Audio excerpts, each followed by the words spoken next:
Hello everybody and welcome to this week's episode of Ask Shaf Live. Now, if this is the first time you've ever seen one of my videos or the first time you've been on my channel, let me tell you a little bit about myself. I'm a serial entrepreneur. I'm a former dragon on BBC Dragon's Den Online and I write a weekly business column for a national newspaper. In this series, I answer my viewers' questions on business, property, finance, personal finance and entrepreneurship. For some of today's questions, I'm going to be joined by Adam Pye from Pye Auctioneers. I also have a little bit of a surprise for you guys because I'm going to give 20 of you £200 to go and make some money and at the same time bust some Furus. So let's jump into the first question, but hang around so you can see how to get £200.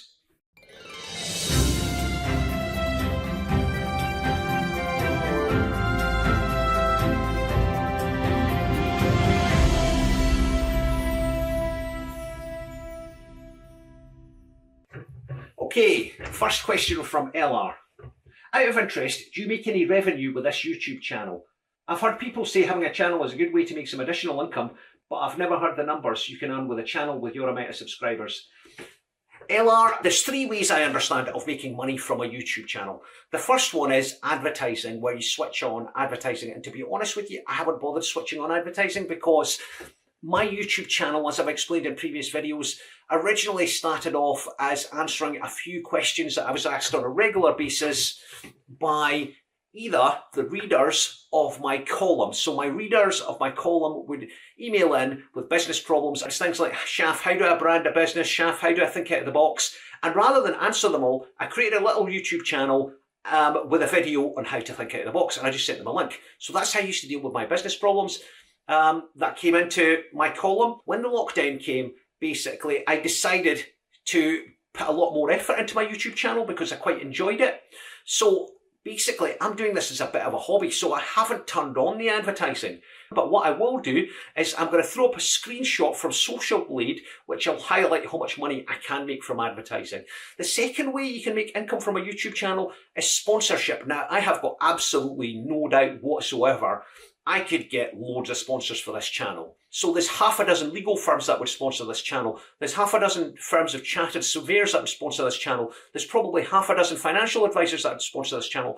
But that would cause a bit of a conflict for me because what it would do is, for example, if I used one legal firm to sponsor this channel and my viewer asked me a question where they need legal advice and the name of a particular legal firm comes up, I think that would be a bit of a conflict. So I haven't really bothered speaking to anybody about sponsorship, and I've really got, at this stage, no intention of doing that.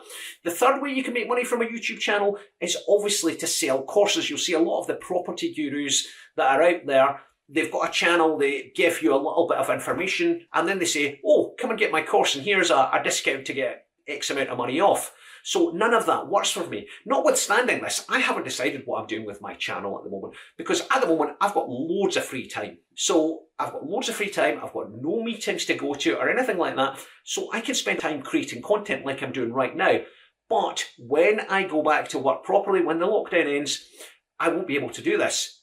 So the opportunity cost of me actually doing this is going to be phenomenal. Still will have a YouTube channel. I just need to decide what I'm going to do. Now, I've been speaking to the other members of my team, and some of them are saying perhaps you should get somebody in full time to manage your YouTube channel, you know, so to deal with the comments, etc. Because at the moment I deal with most of the comments.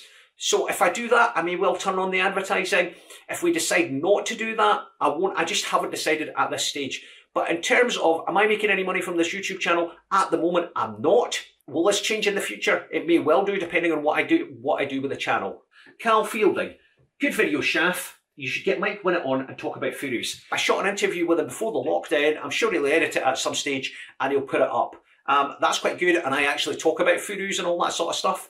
And there's a great Furu story that I haven't revealed yet, which I'm telling Mike about, so I think it's well worth a watch. Kieran Laverty, hi Shaf, do you limit your investing to property only, or do you invest in stocks and shares? Hi Kieran, what you've got to remember is basically I run a property investment company. In fact, no, I run a number of property investment companies. Over and above that, as several of our companies invest in other businesses. So that's what I do, okay? Or that's what my companies do, and I am the shareholder, the founder and the director in some of these companies. My companies, as a rule, do not invest in stocks and shares. because the property investment companies or the tech investment companies. However, me personally, remember my company will pay me a wage, so me personally, I still have a portfolio. I have a diverse portfolio. I have my personal wealth, the money that I get in wages, my personal wealth that's spread out in various pots. So I've got a small share portfolio, yes.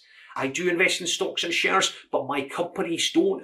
Craig Stewart, I live in Dubai. I bought my apartment in Dubai in 2018.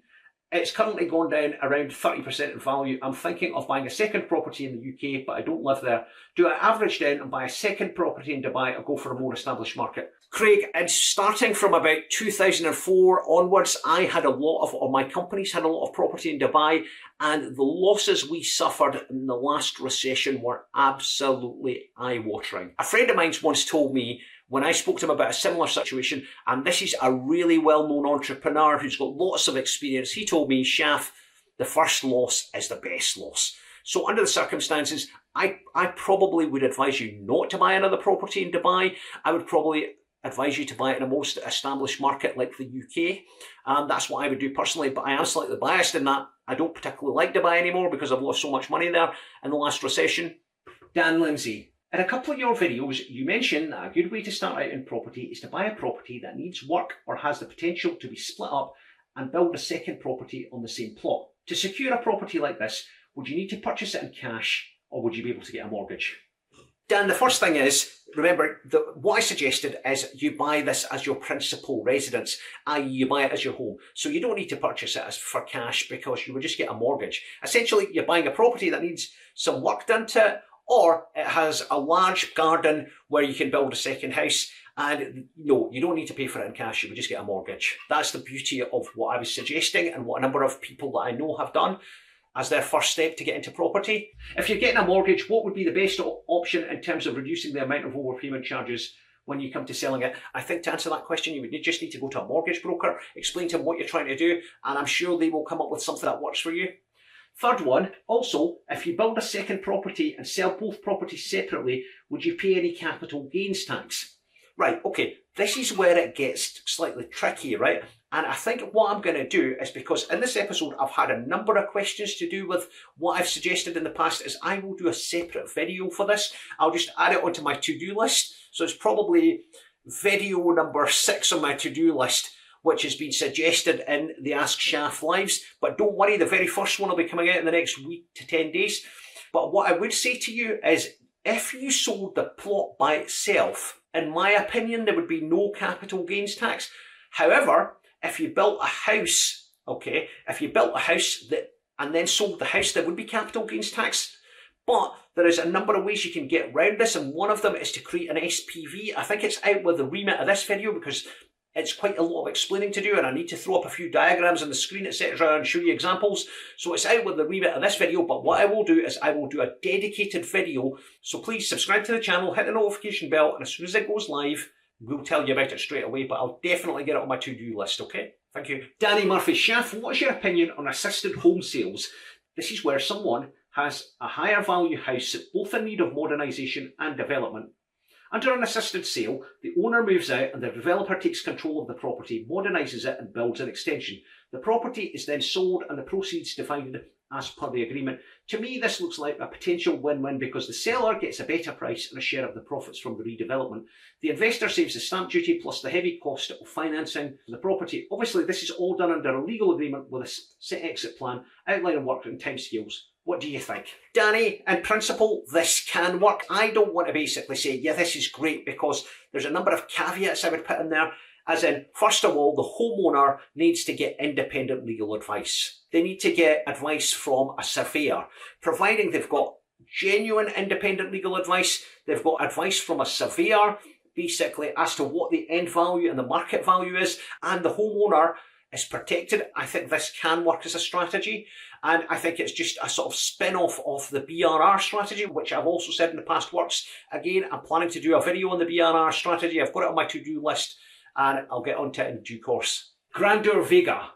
Hi Shaf, you mentioned the best way to get into property was to buy a house, renovate it, live in it, and then sell it and benefit from the proceeds tax-free. Can this process be repeated unlimited times?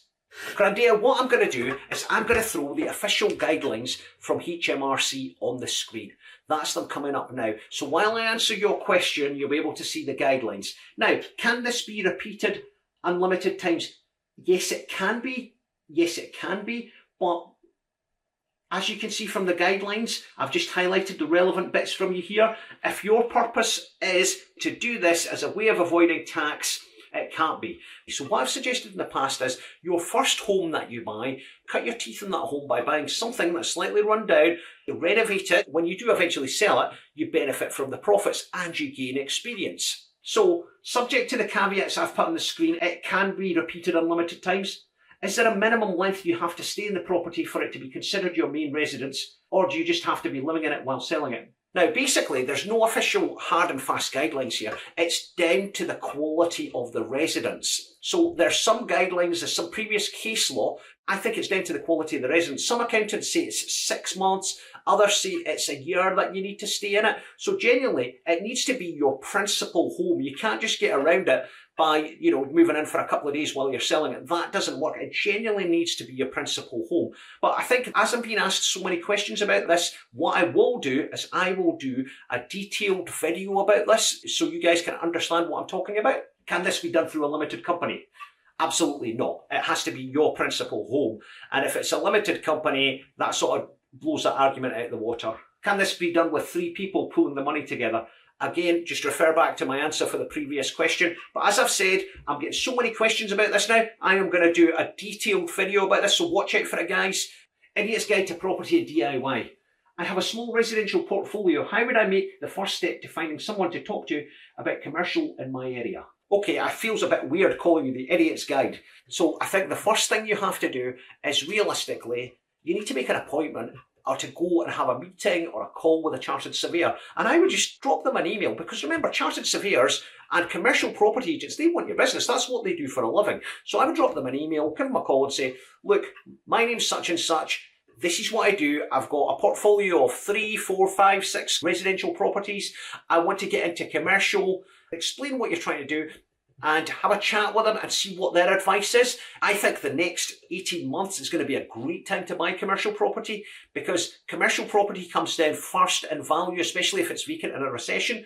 So I think it's going to be a great time to buy it, and providing you can add value to it, it's a great opportunity. So what you want to be doing is just chatting to a commercial agent, a chartered surveyor about what you want to do, and then take it from there and possibly even retain them. I've talked in previous videos about how you can retain a commercial agent. In terms of your second question, do you know any commercial property experts in South Wales? I don't, but I'm sure I could dig one out. I'm sure there's bound to be somebody on my LinkedIn, so I could dig one out and I'd get them on the channel. Not a problem at all.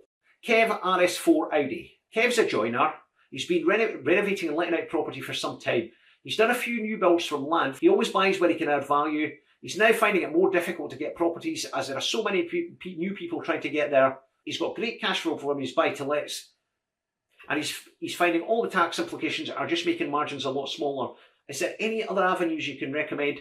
Have good contacts from lawyers and agents, but basically wanting higher returns for my hard work. Okay, first thing, Kev, is remember, I try and think about commercial property slightly differently. Let's just look at the projects I'm currently working at. So I'm working on my cloud kitchens. So I'm going to make some money, basically. I bought a building, I renovated it, I split it up into 4 parts, and I'm going to make some money from there. It's quite similar to what you're doing. But where I'm going to make a substantial amount of money is from running the crowd kitchens. Okay, so I'm going to make quite a lot of money there. So my PropCo has made similar profit, I imagine, in percentage terms to what you make. Okay, so that's done. Then my PropCo is going to rent it out to my operations company, which is going to be running the crowd kitchens, and the operations company will be generating significant amounts of profit. So what I would suggest doing is have a little think out of the box at some of the opportunities you're looking at and say, can I run an operating company basically out of this? Can I do something different which will increase my profit? That's the first thing I would say to you. The second thing is where there is going to be a lot of opportunity over the next 18 months is buying distressed assets, okay? Because we're at the start of what is looking to be the worst recession we've ever had in history. I mean, that's the impression I'm beginning to get now. So we're at the start there. I'm going to do a video in the next couple of weeks, and I will push this to the front of the queue because I think it's quite important about how I source distressed property, and that is often a great way of doing it. I'll do a case study of some distressed property that I purchased. Look out for that, because I think that could potentially be a very, very good way of increasing the amount of profit you make from property.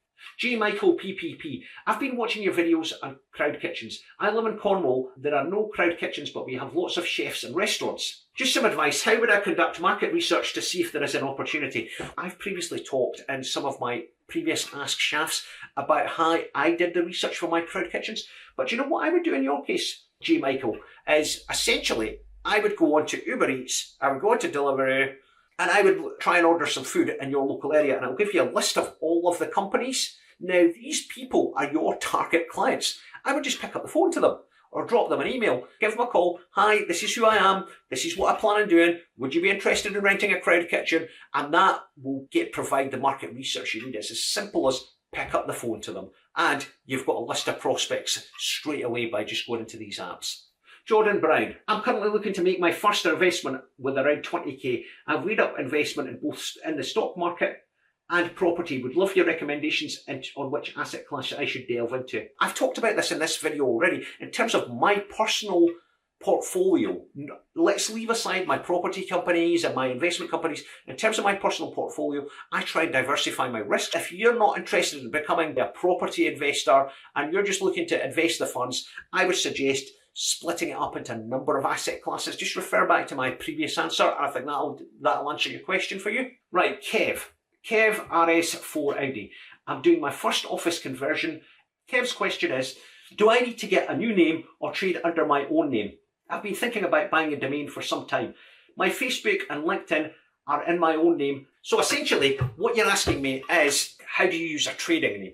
So my company was called Enet Computers Limited, but it traded as Enet Distribution. So Enet Computers was the name of the company, but then what you do in all your stationery in your website, you put trading as Enet Distribution. So that's a trading name. So another example I can give you, you go up to Burger King and it's got the big Burger King sign and you think you're dealing with Burger King, but you look at the small print on your receipt and it says Caspian Foods Limited trading as Burger King. Okay, so that's just a trading name. So using a trading name, it's not a problem at all, and that's how you do it. There's no forms to fill in, there's nothing of the sort.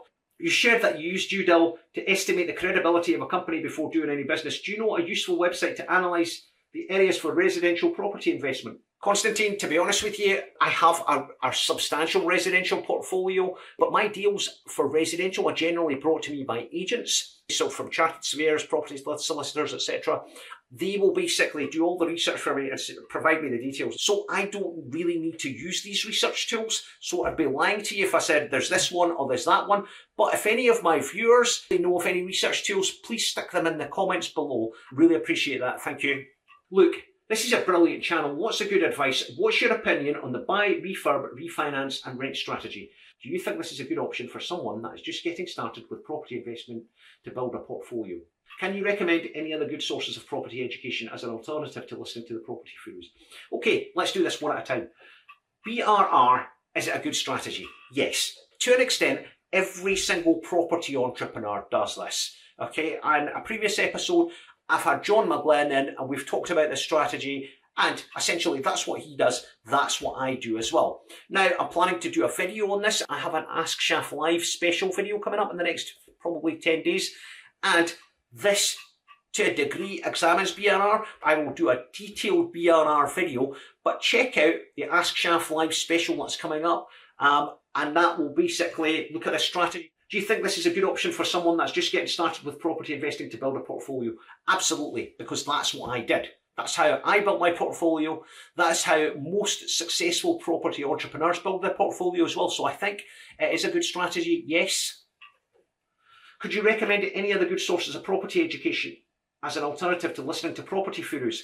I would look at YouTube videos, I would read books, and you know the best property education I have had is from having coffee with a chartered surveyor. The education I have had is for free. Look, if you've got any questions you need to ask me, I'm absolutely delighted to answer them for you, and I'm certainly not going to charge you anything. Matt Pyle, I'm looking to get started in property as a side to my day job and have a couple of questions. I have quite a bit of equity in my house and was thinking about taking out a secured loan to buy a second property outright and then refinancing once the tenants are in.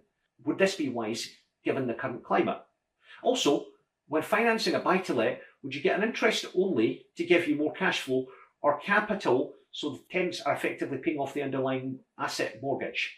And finally, what due diligence, both residential and commercial, do you do when looking at a property buy-to-let, and what criteria would determine whether you buy now or walk away? First question, you've got quite a bit of equity in your house. You're thinking about taking some of that out and basically putting it in a buy-to-let. Is this a good idea in the current climate? I think it's a good idea, but I think what you need to do is you just need to wait and see when the bottom of the market is. Now, a lot of the Furus say, oh, it's very difficult to tell when the bottom of the market is. I don't believe that. Okay, you might not get it right at the bottom, you might just get it there before it hits rock bottom, or you might just get it before it sort of bounces back up. So I think you need to just wait until you see where the bottom of the market is. And I have seen in the last few days, and I've seen what I regard as horrific price reductions, 20-30%. Now these, albeit are commercial assets, this will eventually sort of filter down into residential in a recession. It's commercial assets that are hit first. So I have seen some horrific price drops. So that's my view. Yes, it's a good strategy, but before you embark on it, let's just wait and see where the bottom of the market is.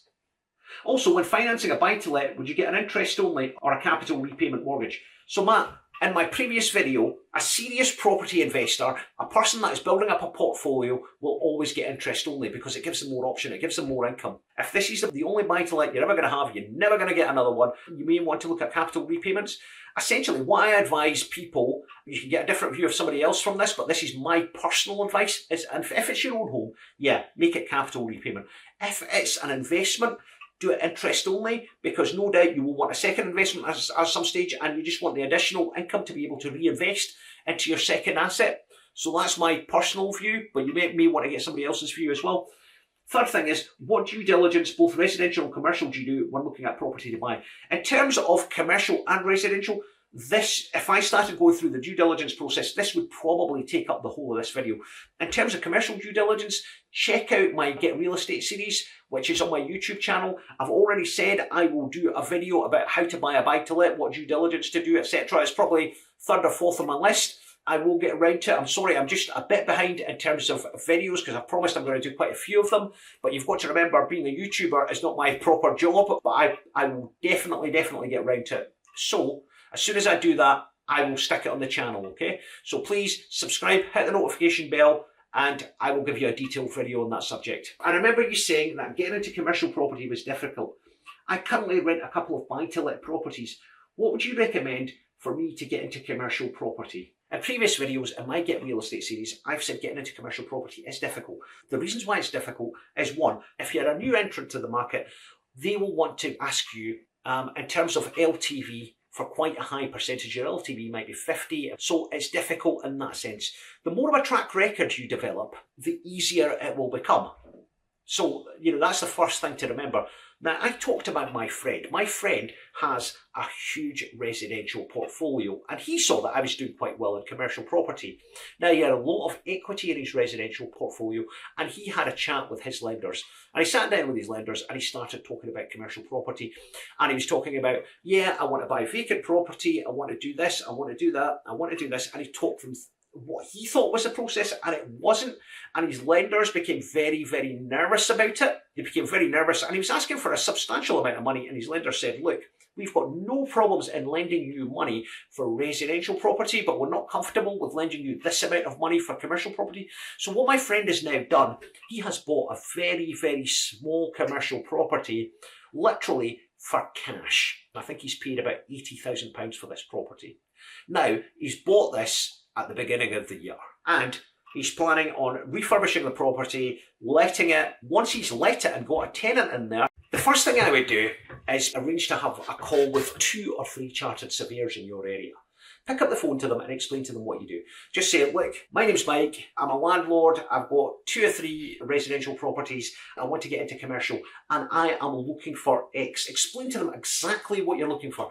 Ask them how much they will charge you to find that property. They will go out and find that property for you. They'll charge you a fee for doing it. It may be 1% of the purchase price, it may be 2% of the purchase price. So choose the chartered surveyor that you think is you're going to get on with the best, or the one that impresses you the most.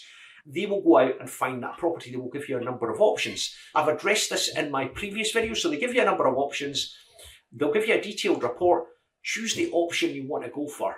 That's what I would do. That's how I would start in commercial property. Like anything else, and I've said this before in this particular video as well, you want to start off small and you want to build up. One small win, followed by a slightly bigger win, followed by a slightly bigger win, followed by a slightly bigger win. And at the same time, you're building a track record as well. And as you build more of a track record, your lenders will be more likely to lend to you, and you will see the LTV will come down as well.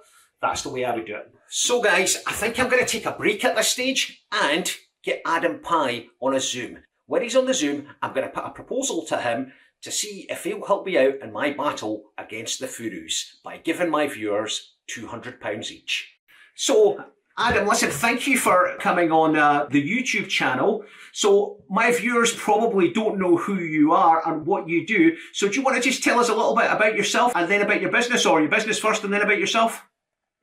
Afternoon, Shaf. Yes, I'm Adam Pye, and I'm the managing director of an auction company called Pye Auctions.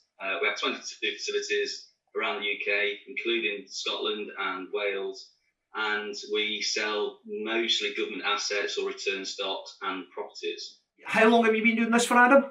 Yeah, it's a family business. We've been going since 1968, and a lot of people associate auctioneers with either the Sotheby's or the Christie's of the world, or people in cattle markets, and we're probably a mixture of in between. So we've had a place on Bond Street for 5 years where we've been selling jewellery and watches, to give you some idea. And we've also sold some of the biggest factory clearances that you can imagine, and some of the high street names that have gone into receivership more recently as well. And we're the type of organisation that gets instructed by the banks to sell those assets. Also, if you were to order a parcel, say from Amazon, it doesn't get delivered or it gets lost, after a period of time, then we would get that parcel just to generate some income. Yes. So we probably sell anywhere between 300 to 500,000 items every week. Who are your typical clients that use you to sell their products? Sorry, okay. I'm breaking it right down to basics here. No, that's fine. So we've got different departments that specialise in different assets. So we've got the property department, who typically will get bankruptcy instructions, the bank instructions, and then any private vendors who wish to sell their properties via auction in a distressed state for what reason, because they either need the cash or they're just not happy with the property, or even maybe a deceased estate and they're trying to realise their funds would go to the property department. Then we would have a business assets department which deals with all manners of administrations, from plant and machinery to printing companies to at the moment the trend seems to be bars and restaurants that are closing up for obvious reasons, and we would be dealing with the assets of that business, whether it's the tangible assets or the IPs of the company. Our biggest department is the auctions we do run every week. There's 45 auction rooms in the country. We're the biggest auctioneers of general stock in the country. You can go into any one of our sites. There's one just outside Edinburgh in Bowness, and you'll see a plethora of stock which could be supplied from the likes of Dixon's. John Lewis is popular up there. Amazon's probably one of the biggest clients up there. But we deal with all the major high street retailers and online retailers for either overstocks, returns, parcels, non-deliveries. And then we have a separate department which just deal with all the government contracts. So if you don't pay tax on your car, we're the guys that sell that car, and DVLA sees the vehicle and then they give it to us to auction. Non-payment of VAT, if you don't pay VAT, we're the guys that get called in to deal with the company assets of that particular organisation that hasn't paid the VAT. We probably deal with easily a third of all the UK bankruptcies that have assets connected to the bankruptcy. And that keeps us busy. That's around 500 staff or so keep us busy. Yeah, it's strange times. Now, for full disclosure, I've used you guys in the past. You know, I've bought a business and I perhaps want the IP, and I've ended up sending you guys all of the stock. I remember I sent you about 30 trucks of clothing once. Right, and that got split amongst all your depots and everything. So I do, you know, just so my viewers understand, just for full disclosure, I do have a working relationship with you guys. That's one of the reasons why I've basically got you on here. I've got a number of questions from my viewers. Mark Wiley, Shaf, recently I am receiving lots of commercial units in Scotland going to auction. What are the steps you take to decide what is a good deal buying, and would you buy it in the current climate? Would you consider doing a video to answer this question? I'm going to do a full-length video to answer this question at some point, but it would be good to get from your point of view, not with your auctioneer hat on. How can my viewers basically pick up a few bargains, what the pitfalls to watch out for? What I get asked this question a lot by various associations as well, and I've always said go and buy an asset regardless of whether it's a property or piece of plant machinery or even stock by looking physically into the market first. Do your research. Is it a good area? Is the property a good property? Why is it in a distressed sale, firstly? Find out all the attributes in the lead up to the sale. So, is the location good? Is it got good title? Would you personally buy the property yourself as an individual as opposed as a business transaction? Is always a good steering, because it means you like the property, and if you like the property, the likelihood of other people is going to like that property. I would also look into things which the eye can't see. Is it possible that there's something wrong with the property that hasn't been declared that nobody else has noticed, but yet only the seller is aware of? So, for example, is there sort of Japanese knotweed, which is in a garden, which it sounds like nothing, but Japanese knotweed, if you're not familiar with it, is a plant which just grows over everything and anything, and is really hard to get away from and can cause a real big issue. So the principle here is do your research. Before you buy any type of property, do your research beforehand. Investigate it online, investigate it physically, and don't be afraid to ask the neighbours or anybody connected with that sort of sale and get different bits of information back for you to make a better judged opinion of what you believe it to be worth. I've bought a lot of properties in auction previously. My process is I will go and have a look at the property that's up for sale. I will go and have a look myself. I'll speak to the neighbours, see what the area is like. And then if I'm interested, I will get a chartered surveyor in to do a structural survey. Do quite a lot of your clients do that? You do your due diligence very well, Shaf. You've got the experience to know that is the right course, and hence why you're in the position you're in and others aren't. But that's a real good piece of advice, and probably only 10 to 20% of our clients actually do that. I tell you another business model which I've noticed. A lot of people buy property from one auction and put it in another. Have you found that? Usually that's down out of naivety. So a person will sell a property, another person will come in and buy that property, believe they've got a bargain, but what they won't do is their own due diligence. They won't ring the local council, for example, to understand it's actually in a conservation area, and certain tiles that you must use to re-roof the roof must be X, Y, Z, and which are often more expensive. Same for the window frames, they must be wooden, not a cheap replacement. And what happens there is where they have bought this property through an auction, they've then done the research afterwards to understand that it's going to cost more than they originally thought to do the property up to resell to make the margin. And then they've realised they can't afford to do the costs involved, and they put it back to auction. So that often happens. There's also the point whereby you're led to believe that it's gone through an auction, but possibly hasn't made the reserve. So the vendor themselves has decided to just put it through another auction channel, and that's quite common. I've been keeping my eye on the online auctions recently. I've been looking at our commercial property auctions, and the prices that they've been achieving recently are quite bad.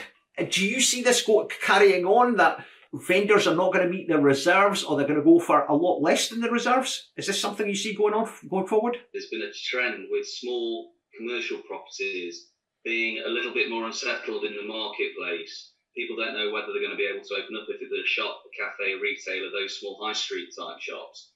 Everybody knows that high street is struggling anyway, so it's a real challenge to try and get things up and running again. The small trading estates are also going through a hiatus at the minute. This isn't an ideal time to sell a property for obvious reasons. That's having a disruption in the property marketplace from our sort of agency point of view. Where we are seeing a difference is that there's been a massive change for all businesses, even pubs are doing this, whereby online sales are going through the roof. So you'll probably find in your area somewhere that there will be a pub where you can order online for a beer, and it'll be there waiting for you on the wall, you can pick it up. But take that to an extreme. Warehouses, if you can get a decent sized warehouse, they are so hard to come by in the first place anyway. But more people are going through online channel selling routes, and they're realising they don't need a shop front. They need a warehouse and a decent website and then marketing activities behind that website to drive trade. And that trade necessarily isn't people that are coming in to view, stock in a certain premises or not. They're picking them off the the shelf and the warehouse through a digital channel. So warehouse values have gone through the roof, and people that are renting sort of warehouses, you can see over the next sort of year to 18 months or so, again, a steady increase in rental increment. So if you're an investor, I would much advise somebody to try and go for warehousing space and clear space, not only because it is a warehouse and it's clear space, but you've also got more opportunity to probably change planning permissions to get change of use and things of this nature. And at the moment, the councils and planning officers, and I don't know whether you've seen the same, Shaf, they are really lenient towards getting properties to get change of use, to encourage employment and to get the economy up and running again.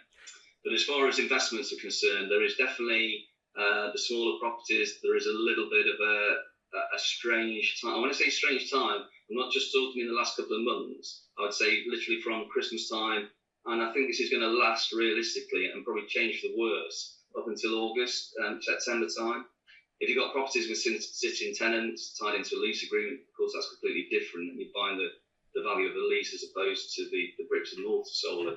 But that's the sort of best guidance I can give you on that front, really. Yeah, I tend to agree with your comments on warehousing. We had a warehouse where one of our tenants ran a business letting out camper vans. So people could basically rent a camper van, go on holiday, sort of drive about Scotland.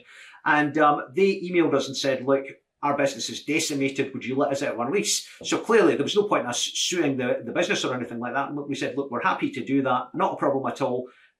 And we put the property up for rent, and it was actually, and within legals within 10 days, I'll just stick a link up to that. But that was just next to your auction house in Bowness. We've also got another warehouse at Newbridge, and Newbridge is just outside Edinburgh next to the airport. And it's quite a substantial warehouse. It's 32,000 square feet. And we're quite picky about who we want as a tenant. So we keep on rejecting tenants. It's a lot of rent, so it's £200,000 a year. So if we don't get the right covenant, we're just not accepting them. But then all of a sudden, what we've seen is the amount of inquiries that are coming through is absolutely going through the roof. So I do agree with you as regards what you're saying about warehousing. So the market for warehousing is very, very buoyant. There's absolutely no doubt about it. So the other thing I was going to speak to you about was stock assets. What happened with us in the last recession was, and I've done a video about this, I'll just chuck this up on the screen, but in the last recession, there was a whole host of people that had started eBay and Amazon businesses. Now, a lot of these businesses, as the recession eased up, they stopped doing it, and the principals behind them got jobs, but other ones have just grown into huge businesses. Are you seeing that starting to happen yet? Yes, definitely. There's a trend, and I can relate to one particular story of a regular auction buyer of our own. Worked for a printing company. Their printing business unfortunately went into administration about 2 months ago now. But he'd worked there for a period of time, got a small amount of redundancy, and he was a person who used to come to the auction solely because he enjoyed it. He enjoyed the stock that was going through and buying the stock, and he used to sell it through eBay and Facebook and all these other channels. And he was making a small profit, but it was enough for him to make enough money for him and his girlfriend to go on holiday once a year with. So it was an added income, and he was going away with the profits he was making in the auction. But what we've seen recently is more people doing this. They're realising that, look, I can use social media. Social media is now a big marketing channel and a big marketing place. eBay is huge anyway, and there are other channels like Gumtree and things of this nature. And if you can buy savvy and go to our type of auctions, which is a reputable company, we sell in mass volumes for all the biggest PLC clients. There is such a big variety of stock. You are going to find things that you are used to, know what the product is, and be able to buy it at a reasonable price to sell on. And we're seeing a slow trend of that just through the natures of our chat lines. And the chat lines are saying, is it possible that we can come in and view the items and see the items? Well, unfortunately, at the moment, we can't allow viewing, so we've had to put more photographs and video on and things of this nature. But the point with that is people are a little bit scared because they haven't been able to see the goods, and as a result, more people have purchased them. And then by the same token, a week later, they're saying, crikey, have you got another 5 iPhones? I've bought 3 last week and I've sold them already. I want some more. So there's a repeat inquiry to us to say if we've got any more, but the website that we have is so big with stock, it's there for all to see. But there is a definite trend of it's a relatively cheap way to start an extra income, and it's becoming more and more. Okay, so have you got any tips for anybody wanting to start off doing this as a side hustle? Let's call it a side hustle. what would I recommend to people? Again, it's like anything, is if you were willing to invest in a particular item yourself for yourself, and you know what the item is all about and you've researched it, go and research the marketplace, i.e. go onto eBay, go onto Amazon, see what similar items are being sold for and do your research. You don't necessarily need to buy straight away in your first auction. If it was to our auctions, you were to come to, say, because they're there every week and we hold 30 to 40 auctions every week, and then when you're confident and you notice how trends and how prices are being made from one week to the next, then you're comfortable in making your own purchase. So that's the first thing. Know your product, research your product, and then research the place that you're getting it from, and make sure that you're able to get your goods safely and also have a space to deal with your goods when you receive them. Yeah, there's a number of software tools you can use, which I'm going to throw up on the screen when it comes to do research on Amazon and eBay as to what products are selling, what volume they're selling on. So I'll throw them up on the screen as well for you guys. So I've got 3 or 4 questions. Do you want to give me a hand out with them? Yeah, by all means, yeah, fire away. Shaf, from your experience, what is the maximum number of employees in a company you would recommend to run without a dedicated HR manager? When I first set up in business, I probably had 30 employees and I didn't have a HR manager. Then very, very quickly, I realised that I needed to get a HR manager in. So what we do now is every business that we invest in, we just get a HR consultant that acts as a part-time HR manager. So it doesn't matter if they've got 3 employees or they've got 2 employees or 100 employees. So this HR consultant will basically say, on company X, I spent half a day this month, and they'll invoice us for that. So my point of view, every business I'm involved in, I just want a HR manager. So this HR consultant acts as a HR manager. That's how I would do it. I don't know what your view is. We've got around 500. We have in-house accountants, we have in-house lawyers, we have the in-house IT coding teams. The most important person that we've had was at the head of our HR, who's only a team of 4 or 5. But through these changing times and reading new legislation, which sometimes has been changing daily, has been the most important person in our organisation. And I think this would have been the case as well, whether you had 20 staff or 500 staff. So I would strongly suspect that the person that's asked the question is at that point now of thinking, should I get a HR advisor in or consultant or employ someone to be a HR officer? And I would strongly suggest yes. So here's the question. So it'd be good to get your take on this. As a general principle, if cash flow permits, would you advise capital or interest-only mortgages with the option of paying capital? What would you recommend for an investor? Capital repayment or interest-only? What would I do personally? Yeah. I would always say cash flow is king. I believe that property will always go up in value. You will have times where it goes down. You'll have recessions where property values go down. But over a period of time, property will always go up. And I would suggest, if you want that cash flow, I would only pay interest only.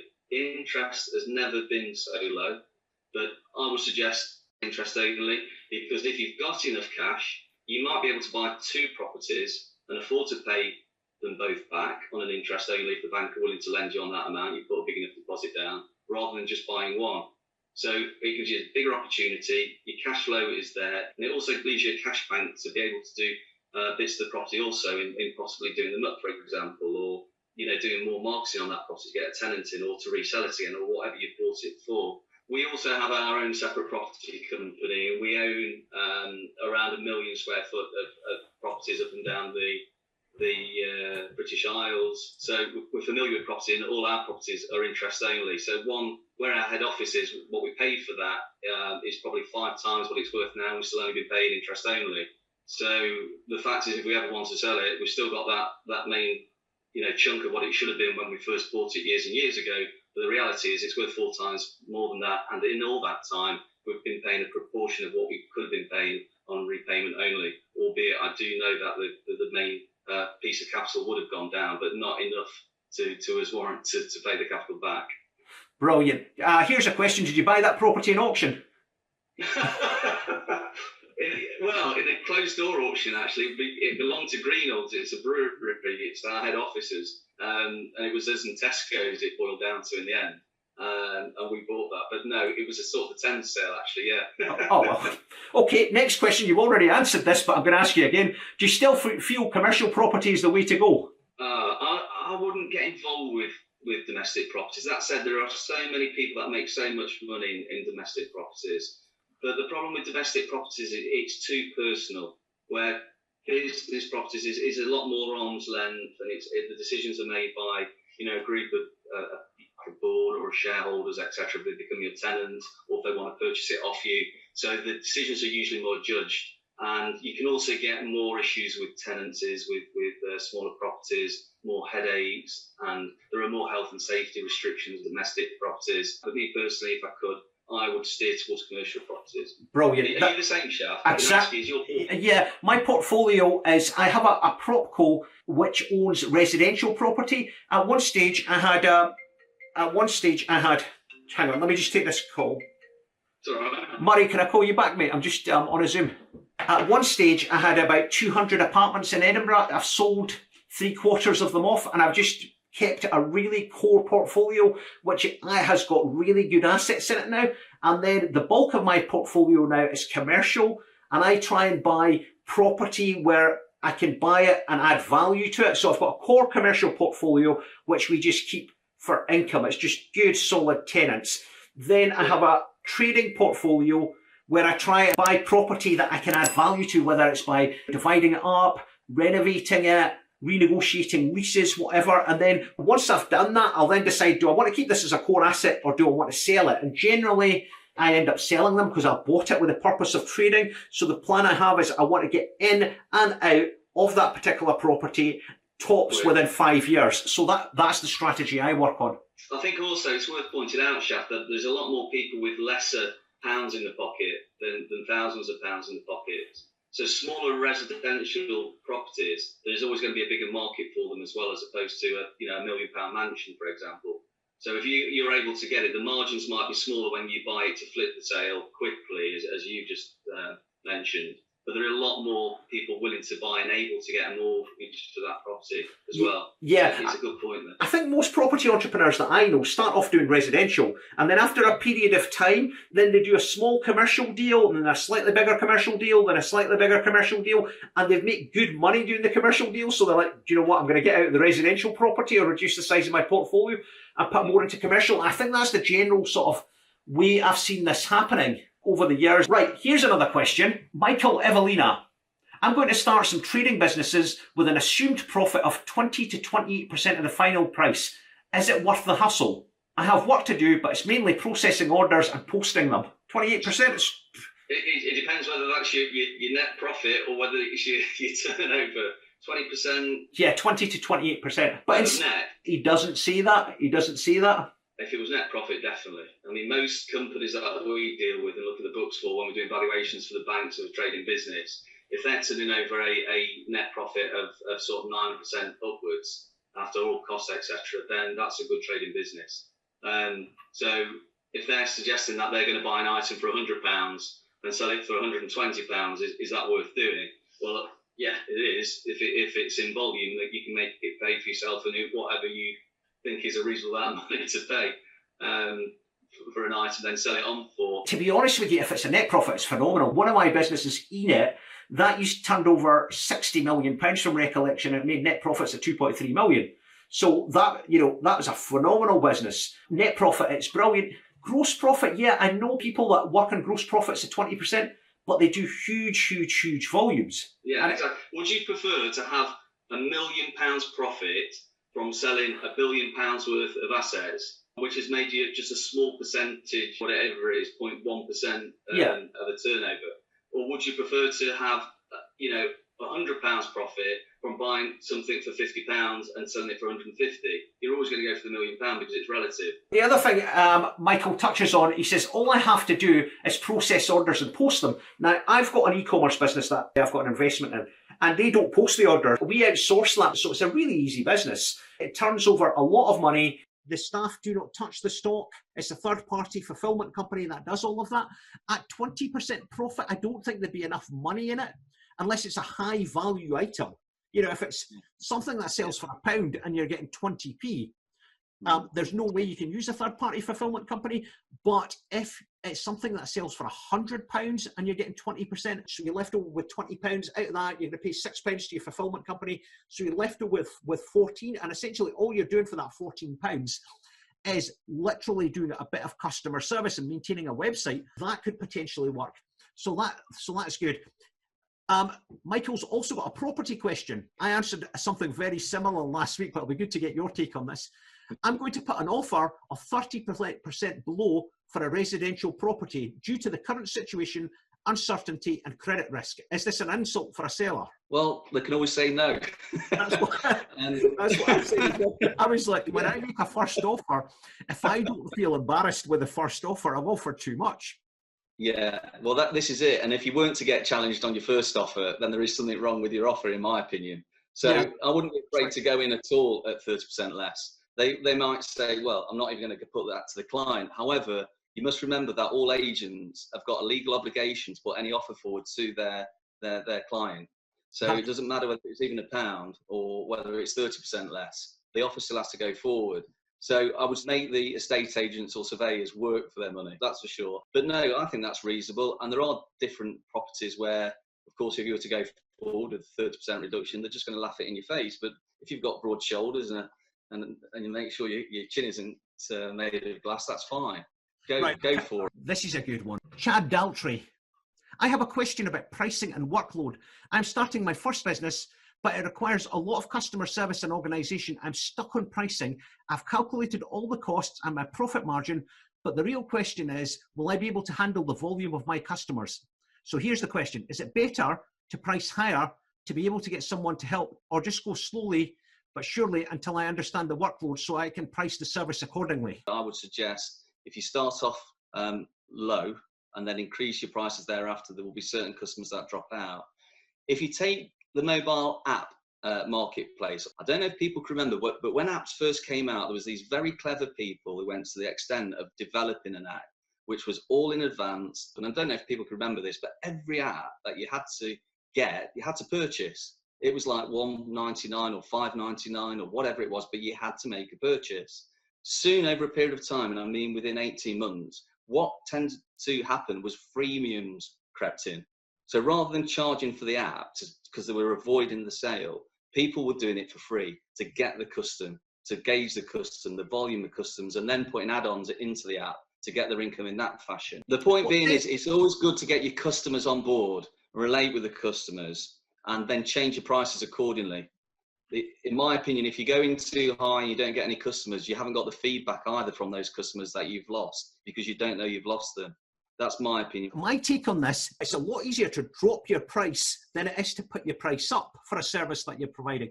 So if it's an ongoing service, it's really hard to put your price up because you just lose clients. So my view is you should have a high price, okay, and then you can bring the price down, whether you do that in the form of vouchers or special discounts, but your headline price should be higher and you sort of bring it down, if that makes sense. That's my view. And I suppose I'm looking at this from an auctioneer's point of view because everything starts off at naught. But it's good, right, that we do disagree because it just shows that there isn't one way of doing something. There isn't one formula to do property. There isn't one formula to set up a business. There's a number of ways to do it. You've got to change to the circumstances. But my view has always been keep the prices high and basically bring them down. Now, as I've said previously, I write a business column for The Sun. I got this a lot when the dollar rate collapsed because of Brexit. You know, my prices have gone up. How do I explain to my customers that I have to put their prices up? And they're just having a meltdown trying to explain to their customers. But if the price had been high in the first place, it would have been a different story. So putting prices up is quite difficult, but putting them down is dead easy. Yeah, I would add though, if you are going to put your prices up, if you've got good customer service, good customers will recognise why you're putting the price up, and good communication is also key, and quick communication. We're learning that, and every business is at this moment in time. That's one of the things I say, look, you've got to pick up the phone to your client, explain to them exactly what's going on, the reason for the price increase. So that's how I explain it to them. Brilliant. So let's see, what other questions have I got? I plan to watch the market, buy my own house from the bottom of the market, add value and sell when the market goes up. However, the mortgage LTV has increased significantly and my deposit I've saved up will not be enough. I live around London and living in a nice area is important to me, which makes property prices so expensive. Hence, all of a sudden, my deposit does not buy me a house where I want to buy it. How should I change this initial strategy of buying your own house, adding value, sell it in an increasing market, repeat strategy when my deposit isn't enough, as the LTVs have significantly increased? So I think the essential question here is, there has been an increase in LTVs recently. Do you think it's permanent or do you think it's temporary? That's because of the nervousness of the market, of course. I would suspect it's temporary, but the temporary, when I say temporary, before if anybody asked me temporary, it would be like a few months. I think temporary in today's climate could be up to 24 months easily. The key point here, cash is king, and people are understanding at this moment in time they can't put a true value on key assets, including properties. The banks can't, they're nervous. They don't know what the market trend is going to be. They don't know the amount of unemployment there's going to be. So whether people give out a loan at this moment, they don't know whether your job's safe, and it's hard to predict the future. And that's why the LTV is changing. I think that there's been a bit of a knee-jerk reaction. My friend runs a company where they do bridging finance, and his LTV used to be 60. It's now down to 45. And it's just a knee-jerk reaction because he's saying, it's 45, that's it, take it or leave it. And I was chatting to him about it, and he's saying, well, as far as I'm concerned, if I'm lending something that's money against something that's worth £1 million, it might only actually be worth £600,000. So I don't know what the valuation is going to be like. And if I'm lending $450,000 against it, I've still got a bit of coverage in there. So that's the attitude. And I think this is the attitude for banks across the road. So what I would say, I think, in the short term, the LTVs are going to be at this level, and unfortunately, I think Sarah's just going to have to put her plan on hold for a while. I think there'll be more distressed properties come to the marketplace as well, for obvious reasons. I think there will be a situation where, unfortunately, in the UK, you can't import land, and you've seen houses go up left, right, and centre through new house builders, and they always go on, as you've done actually, at a high price and put it as a premium because it's easy to come down. So I think there's going to be more new properties come down that's residential as well. This isn't that type of market that this person's inquiring about, because they want to buy it, do some work on a property and make the margin on it. I'm referring to new properties. But I think now is the time to sit on your money and wait and be savvy and see how much new properties go to the marketplace. There is a lot of auctioneer activity around properties at the moment. There's quite a lot more coming to the marketplace, and it's good just to get scope out of your own area as well, to see if that trend is in other areas of the country. So you can understand that actually it's just not very good to the place that you like and love. It's a general trend nationally. Videos about these fake property gurus. Yeah, I have. Stay wide and clear of those, and what you preach about them is right. I don't know how they get away with what they say. I'm sure you'll have seen that there's a lot of fake gurus that say you need to do a course to sell stuff successfully online. What do you say to them? It's a load of rubbish, isn't it? Why would you need to go on a course to buy and sell products? You've just got to be savvy, haven't you? Yeah, I know. So I've got a bit of an idea, and I want you to put your money where your mouth is. Okay. How would you feel if I said to 20 of the viewers of my YouTube channel that we will give them £200 to buy product from your company? Okay, so we give them the money to buy the product, so they all get £200 each, and then they have to do a video just showing how to buy and sell product.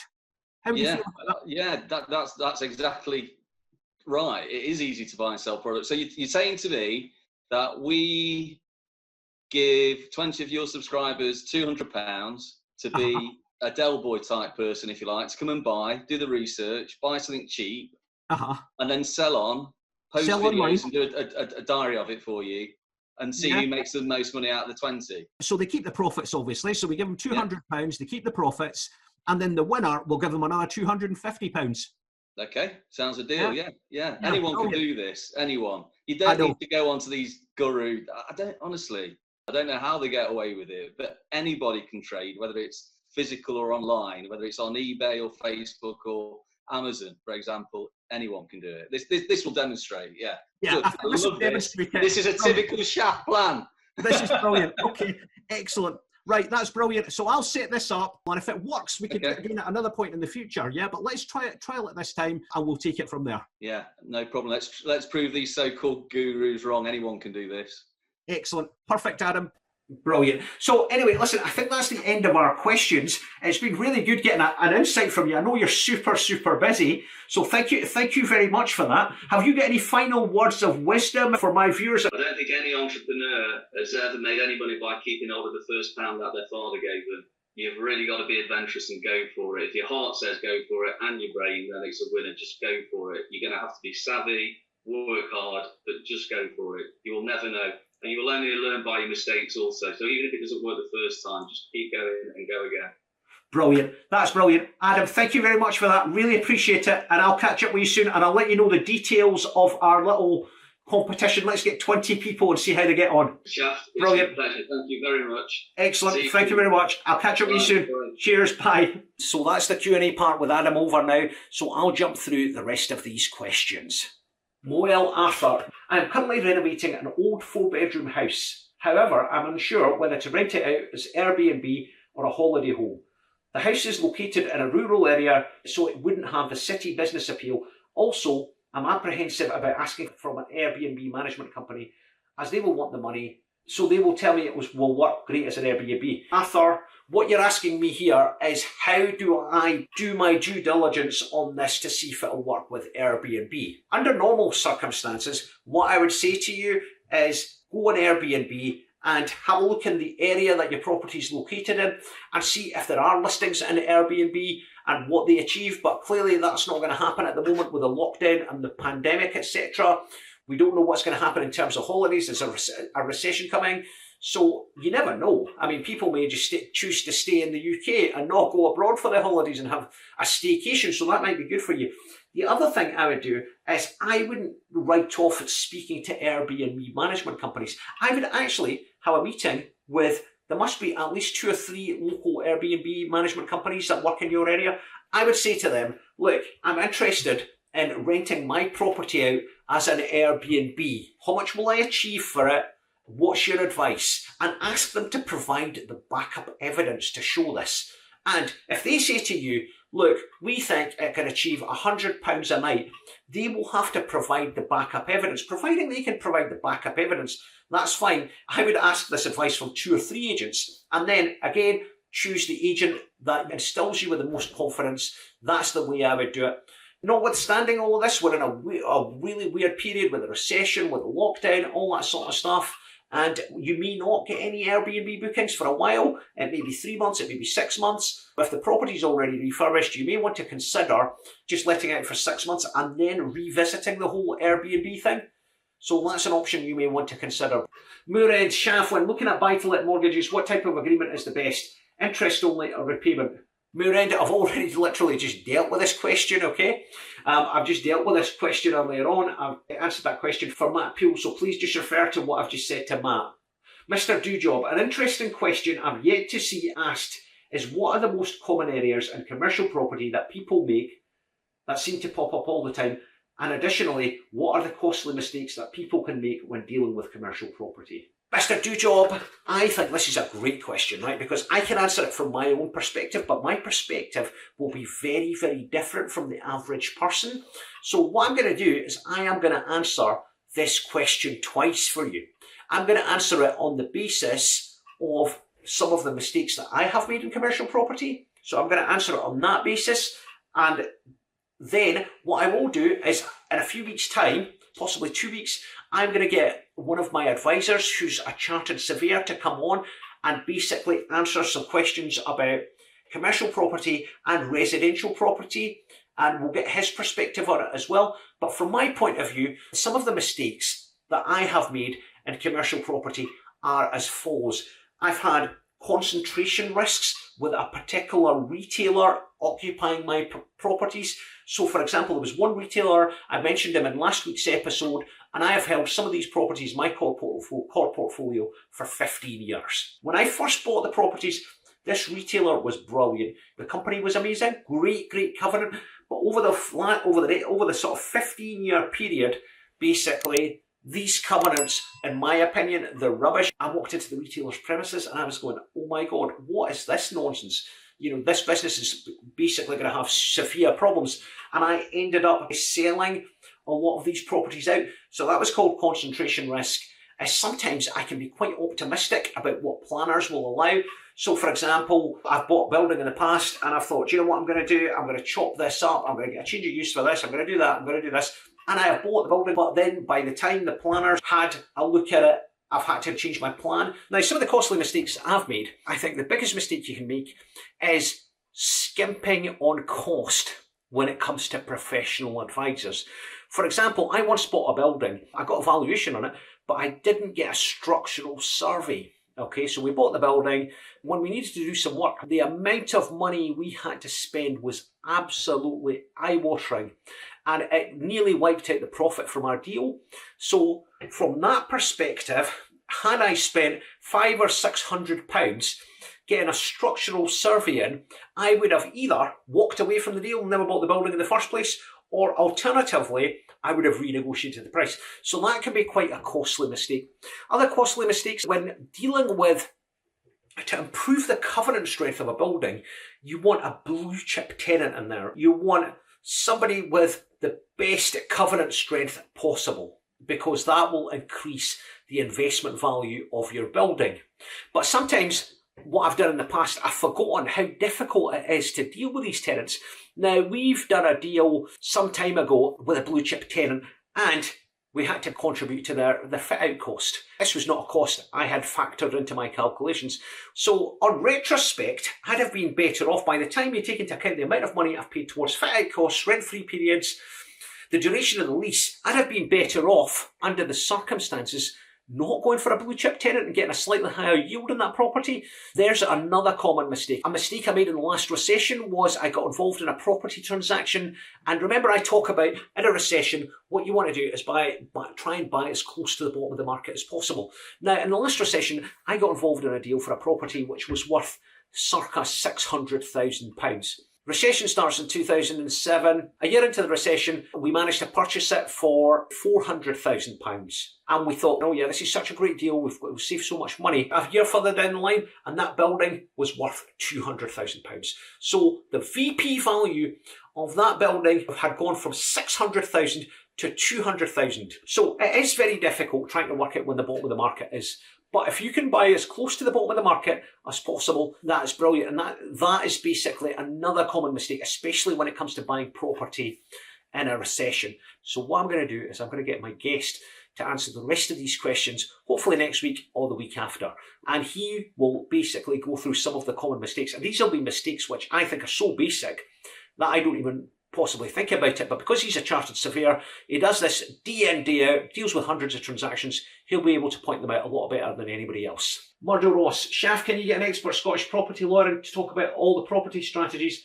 From my understanding, these do not work here at all. Murdo, no problems at all, mate. I will absolutely be delighted to do that. I'll get Murray Stewart, Head of Real Estate at Gilson Gray, to come on this channel and answer some of my questions and analyse some property strategies. Richard 12, Shaf, if someone has multiple properties and they don't want to pay tax when selling, can they do the following legally? End the tenancy in the property they want to sell, move in, make it a primary residence while doing any work which needs to be done, and then sell the property with no tax and move into another one. Richard, I've already addressed similar queries in this week's Ask Shaf Live. Do you know what I'm going to do?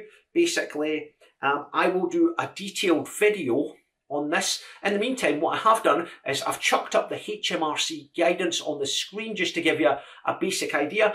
But in theory, what you're suggesting is possible. In practice, it may not work, but I will give you the pros, the cons, all that sort of stuff, and I'll try and push that video to the top of my to-do list. Tommy, hi Shaf, I'm 18 years old, looking to get into property investing.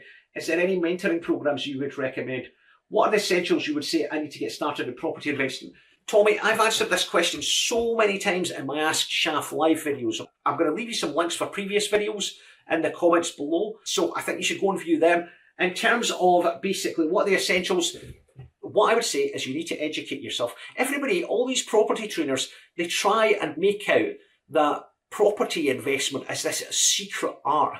It's this secret magical art. It's not. It's dead simple. I read somewhere there are 17.5 million property investors in the UK. Do you know how I come up with that figure? That is the amount of people that own homes in the UK. Come on, they're property investors. I mean, that's in my head, they are property investors. It's not rocket science. property investment. Okay, you don't need to do super duper courses on it. You know, there's no secret strategies. There's a lot of it is just common sense, basic understanding, getting good advice, buy it for the right price, have an exit strategy. That's it. It's very, very simple. Now, in terms of mentors, I've already directed you to my previous videos, but what I would avoid is do not go on any property education courses, because they're just nonsense as far as I'm concerned. All the information on that course you will be able to get from the internet, you'll be able to get from books, etc. No problems at all. I've done a previous video with a chap called Rudy as part of my Samuel Leeds Exposed series, and I asked Rudy, is there anything you learned on this course that you paid thousands of pounds for that you couldn't get on YouTube videos? And he's like, no. So what an education course does is it takes information from here, it takes it from there, it takes it from there, it just bundles it all together, and it makes it really, really, really easy for you, basically. And that's it. But you're paying several £1,000s for that. Okay? That's literally what you're paying. And let's twist this round. So, you know, somebody says to you pay £3,000 for this course. If somebody else said to you, listen, I'll give you £3,000 to collect some information from the internet and put it into a document, you'd think that was the best deal ever. So if somebody offered you that, so what I would say is do not go on any courses. If you've got any specific questions after viewing the videos that I've just told you about, please do come back to me, stick them in the comments below. Appreciate it. Usman, how would you start in property with no prior experience? Usman, I think the first thing you want to do is just listen to that question I've just answered a second ago. Second thing is, I have probably answered this question about 15 times in my Ask Shaf Live videos. So what I would suggest you do is basically go through the videos, check them out, watch them, and then if you've got any specific questions, please come back to me. So guys, that's another Ask Shaf Live over. Now, I need you to basically leave me more questions. If you don't leave me questions, I won't be able to do another episode. It's as simple as that. So you need to leave me loads of questions, guys.